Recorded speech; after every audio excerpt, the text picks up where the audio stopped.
name's John Miguel Almaguer, and I'm a glass artist for 16 years now. And I started blowing glass after being inspired when I was a teenager, seeing some glass work that when I saw it, I just felt like I just have to try this sometime.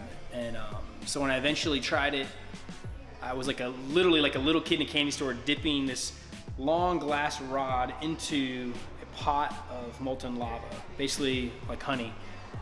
And I was turning it and bringing it out, and I literally was kind of like almost jumping up and down like a little kid in a candy store. My work is inspired mostly by union with God, collision of God and man, and heaven and earth. I have a lot of different bodies of work. Some are more just focused on aesthetics, and some are specifically on this very topic of union with God and man, specifically my realms body of work, and also a newer body of work that's under development right now called One. And it speaks about a oneness, not just a coming together, but a full oneness of two that are one. And that's speaking of Creator God, who I've come to know through my faith in Christ Jesus.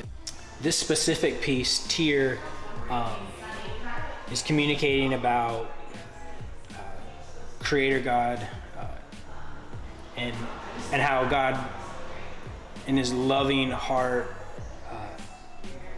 in His concerned heart, and in His interested heart, is looking and searching over all mankind. And I think sometimes when people hear that, they think, oh, God's looking to see, like Santa Claus, am I naughty or nice? And it's totally other than that. It's actually, He's looking for those that are hurting, those that are weak, those that are in need to pour out His love. And really that's all of us.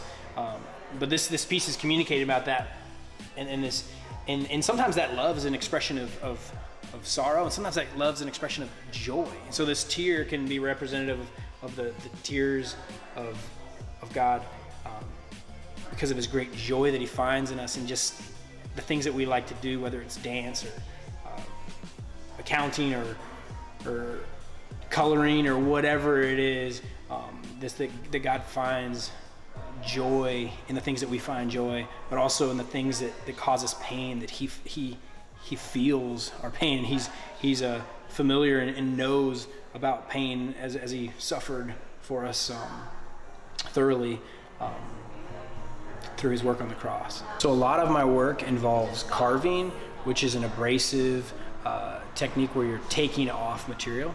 And a lot of the carving will actually be related to what I'm communicating on the inside of the piece as well, on the outside. And here's a piece that kind of shows you some of the distinct carving that can go on in the piece.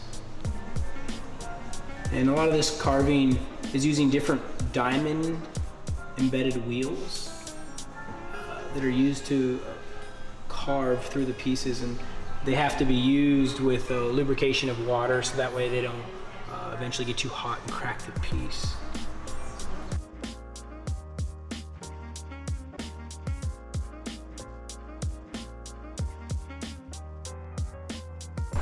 Here's a couple specific pieces, Touching Down and Silver Cord, and they both have a similar feel to them in their style, but this idea of the carving on the outside with these small windows is a common theme you'll find in a lot of my work, where basically it kind of will draw curiosity to look further in. And on the inside, there's a relationship between the bubbles that are sculpted on the inside to the carving on the outside. And so if you look on this one, specifically Touching Down, about heaven and earth colliding, you'll look further in and you'll see the carving on the outside is coming together, so there's barely this little tension of like space between, but the same with the bubbles on the inside, one's coming and enveloping the other. And this one as well, Silver Cord, which is what connects the body to your spirit, and it's referenced in Ecclesiastes, and there's different stories of people that have been traveled out of their body or in their body, or whether they don't even know if they're in their body or out of the body. The silver cord, actually inside you'll see a bubble, and then you'll see a stream, like a silver little stream, and then another bubble, and this is representative of the silver cord. On the back side, there's two actual windows representing those two different, and then showing how they're one, they're connected, body and soul. So these are kind of two different examples of some specific pieces that have these stories behind them relating to my Realm series, or my One series called One, which is about heaven and earth colliding, or God and man colliding, or actually the oneness of them all.